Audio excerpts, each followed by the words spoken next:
punks. Have you seen people be sold to other inmates? Like I seen them be sold. I seen them. If a punk get out of line with they man, we had one dude who called him Zookeeper, cause he had they called him Zookeeper because he had the big old black ugly. Like, damn, nigga, you having sex with something like that, boy? You vicious. You heard? Like, nigga, I got a life sentence, boy. My mind can't go, boy. You wrong. You heard me? He like, fuck it. He ain't give a fuck. You heard me? Yeah, I'm talking about big. They had one up there. I ain't gonna say his name either. But this motherfucker literally was like 6'9". They used to have him on a football field because, Angola, big day. You can play football, boxing, and you can travel. Angola is a world of its own with 6,000 plus inmates, prisoners.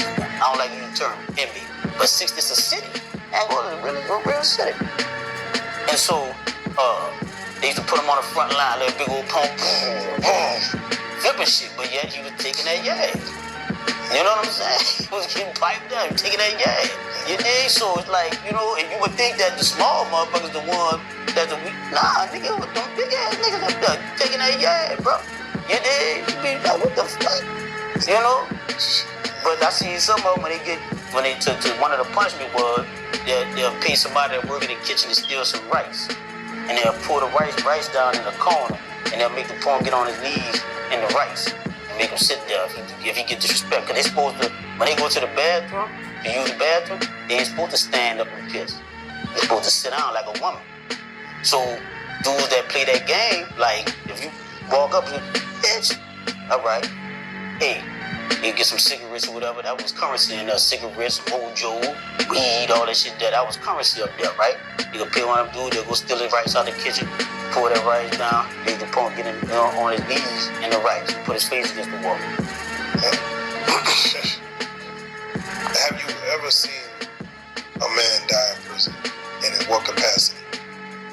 Like how many? Yeah, if you don't mind, give us one of those stories. That shit fucked up, for real. Real talk, because by me losing 2 brothers in there, that hits me hard. Because I know that phone call that his loved ones got.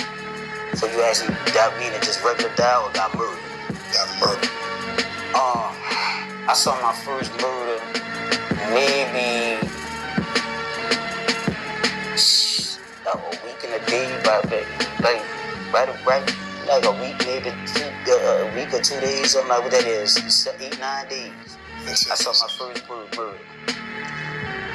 Dude stole a white boy radio. And a lot of dudes think that just because you're a white boy, you a bitch ass. But you heard? Some of the white boys ain't gone. You heard? Some of the white boy came in the dome. He said, look, man, I don't want no trouble. He said, whoever got my radio, he said, I'm about to leave the dome. When I come back, just put my radio back on my box, bro. And we ain't gonna have no problem. I'm asking you. You know how niggas is. Niggas ignorant. You can't ask a nigga nothing but polite. Nigga don't understand nothing but pain. You heard me? Man, look. They call work call. Work call. So we going to everybody, booted up and shit. We gonna get ready to go. So we walking past the dome to get to the yard to go in the field. The only thing I ain't picked was cotton. I done picked tomatoes. I done picked potatoes or zucchini. You did all that, but I refused to pick that cotton. I went to this dungeon every time. Now they don't have you doing that because it's just a psychological effect that, the main thing you heard our ancestors was picking cotton. So that was my only shout out to my ancestors. I ain't picking no cotton. But I ain't gonna lie, I picked all kind of other shit, dug ditches and all that shit too, because that's the slave, that's what it's about, you heard me? But if it was something that I didn't want to do, I went to that dungeon. The dungeon is the new lashes on your back. Instead of giving you 12 lashes on your back, you get 30 days in a hole and shit like that. But anyway, so man, I'm walking, getting ready to go, and all I heard, I'm talking about, bro, it was a grown, bro, it was a hell of a, I can't get that out of my mind.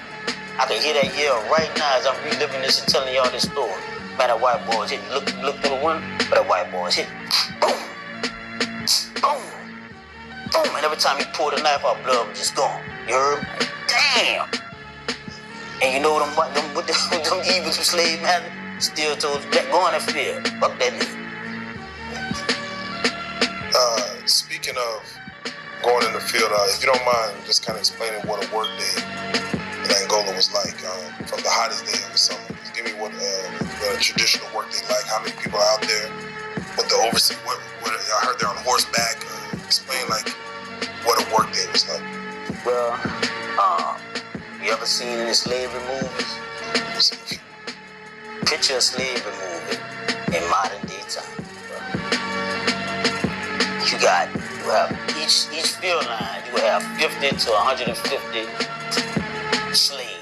You heard me? In each field line. They call them farm line 1, 2, 3. They go all the way up to whatever unit you in, whatever cell block you in. That's the name of the field line you in. And so you will have they got 3 on horseback. The one that's gonna be, he's the line pusher. They call them field farmers, line pushers, and gun guard. So the line pusher, he not gonna have no weapon because you can't. You had some dudes that pull the officers off the horse and beat the fuck out. So they can't have no gun on them because niggas, you got life, bro. Like, you don't give a fuck. You know what I'm saying? They only going to work so they can go back to the dormitory and be in population to go do whatever they do, get high or, you know, or like me, I was using population for that low library. Whatever they allowed me to stay in population. You did, because when I got around any of the officers that murdered that was on the charge with my brother or their relatives, it's incest. You know, nepotism is real in them. That's his cousin, that's his uncle, that's his son, that's his, you know, their whole family is raised up in this prison. So if you get into it with one of them and they move you to this part of the prison, you will get into it with the other one. Because they're going to be like, oh, he had a fight with my uncle or my dad or something. And now he didn't come back out this day. He kept me in the cell block for 7 years having a fight with a major. When he let me out, he was a warden, assistant warden. And he told me, he said, you see how this go? I said, what you mean? Because when I'm coming out there to go on a board, it's like a real board, like a court. You know, you in the cell, so I've been in there 7 years. So when I get to the board, that board said, you see, I said, man, you can't hold court. He said, well, just hold up, Eric. I just want to say something to you. It's been 7 years since me and him had that tussle. He said, you see how this go? I said, what you mean? He said, bro, when we had that altercation, I was amazed. He said, look at me now. Now I'm a war. My paycheck got bigger. I moved up in rank. He said, my kids done graduated from high school. My kids done graduated from high school. And you still in that. But when he hit me with that, he said, now look, you want to get back on the boxing team, bro? I'll send you down the wall right now. Go straight back, let bygones be bygones. I said, all right. But guess why we had that altercation? Because another officer, my mama called up here, called the prison. You heard? Because she noticed that every time she come from, because she had moved from New Orleans to New York when I went to prison, right? She moved from New Orleans to New York. So, but she was suing them, so she had to come to deposition hearings and stuff back in Louisiana. So she noticed every time she started coming, she was coming there, I'll be in the dungeon. They said I was plotting to escape to kill an officer. They said I was plotting to do this. They said I was selling cell phones. I was selling it. Like every time my mom would get ready to come down there to go to court, they'll put me in the dungeon. So one day I told my mom, I said, listen, I said, whatever they do to me in here, don't you drop that loss. Because that's what they're trying to do. And so because I had a pattern of behavior of anger issues, my mom was like, she was believing me because she know like I ain't just lying to her, but she still thought that, well, maybe you doing something to cause this, right? But then it dawned on her though, when she noticed that this, but every time she come to court, I'm in the dungeon. So one day she called up like, hold up, why is my son in the dungeon every time I gotta go to this court? You know, but he not getting no trouble any other time. Why every time I go to court, he's in the dungeon? Nobody's stupid, you know? So they called me to the office, right? They let me out the cell, put me back in the population, so they called me to the office. When they get there, they like, now he told my mama this. He said, I'm gonna find out who wrote that letter on Eric and lied on him, and I'm gonna discipline. That's what he said, right? So, but when he called me to the office, he tell me, I ain't gotta respect no inmate. I said, yeah. I said, well, you better not disrespect me in this motherfucker. And we rearranged the furniture in that bitch. We rearranged that furniture.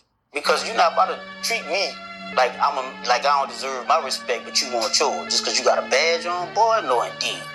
You heard me? So it went down. So when he came, he understood that. He respected that. And after that, I ain't have no more problem with him. I ain't have no more problem with that officer after that altercation. I'm gonna get back to like the COs, but going back to the workday, what happens if you are? I either working too slow or not working up to speed. It's not funny, bro, but it's funny. They write you up for they say failure to move with speed and efficiency. And then look, bro, it used to be so hilarious because some of them bitches can't. They the slave driver. They can't even spell. They got what you call a headline. That's like the house nigga, the boot nigga, right? The bootleggers. We call them bootleg house nigga. So they gotta get them, man. Why you spell efficiency? And so the slave, the headline, now you gotta tell them how to spell speed and efficiency. That's how ignorant some of them are that work in that place. You heard? But shout out to the ones that work there and that respect us as human beings because they said that they were just one step away from being incarcerated too. You know what I'm saying? Or they got loved ones that's locked up and wouldn't want nobody to mistreat. So not all of them was bad like that. You had some that I'm cool with to this day that's out here, you know what I'm saying? And invite me to their house and stuff because they treat people with respect and decency. You know? You said they called bootlickers. How did y'all treat those ones that just played uppity to the CEOs and the wardens, the ones that's writing you up every time they love to get kudos for writing everybody up? Well, it's just like the streets. See how the streets transition now? Well, you could tell and be erratic if you just got money or notary or something, come on, cool again. So it's like that. If they're bootlicker now today, they could just leave you out of cut or something. You cool now. You know, or they could just shorten your cut because you got a step. You know, and they get the tallest nigga. You heard? They get the tallest one and they say mark 10 step. So they don't get nobody short like me. You know, my 10 step gonna be right here, so your cut gonna be this big. You heard me? They gonna get the tallest motherfucker all the time, nigga. And he go 1, 2. So your cut gonna be, and then you gotta cut the grass. They don't have lawnmowers. You heard me? They don't have, only the trustees can use the lawnmower. They got what you call hoes. The garden tool, the hoe. So you gotta take a hoe and cut. Like for instance, right here, this square right here, this your cut. And if it ain't done by the time when he say, swing it down, if that cut, if they got a piece of grass left sticking up, you going to the dungeon. Because the dungeon again is the lashes on your back. That's the modern day discipline. What is the dungeon like in Angola as far as what is the condition of the dungeon? If you don't mind. It's hot, and like this motherfucker room, you got this motherfucker hot, the motherfucker nigga sweating in this motherfucker. It's hot like that, boy. You got me having a flashback for real, boy. You did that, man. You really bringing me back. Put you in that element. You put me in my element, dog. I ain't lying, you heard me? You put me nah, but on the real though, it's hell, but they make you How many cells is down there? Like, or do you even know how many is? Yeah, all right. So that bitch looks spooky when you go that bitch. That bitch look like some Dungeons and Dragons type shit. You heard me, bro? Yeah. So when you go in there, you got some of the tiers. Some of them got 13. Some of them got 13 cells. Some of them got 15. Depends on because you got in Angola, you got Camp J. So you got Bash Unit, and then you got that's the dormitory. See, there's no protective custody in Angola, but they got what you call the weak blocks or weak dormitories. So Camp J Bash is considered a weak dormitory. You know, that's the people that can't really be around because you got in the main prison you got called the Wild Side. You got Camp D, they call it Killers and Freaks, Freaks, and Athletes. You heard me? So when you back there, you either killer, a freak, or an athlete. What are the two? What are the three? You heard me? So each one, and then you got Bear Side, Camp C. You got Bear, you got Wolf. You know what I'm saying? So all them things, these niggas psychologically try to imitate. You know what I'm saying? And I always wonder, why would a nigga want to emulate an animal when a human being is supposed to be the Khalifa of the earth, the ruler of the earth? Why would you want to reduce who you are? But that's how backwards we are as a society. But anyway, that's another story. Yeah. But back to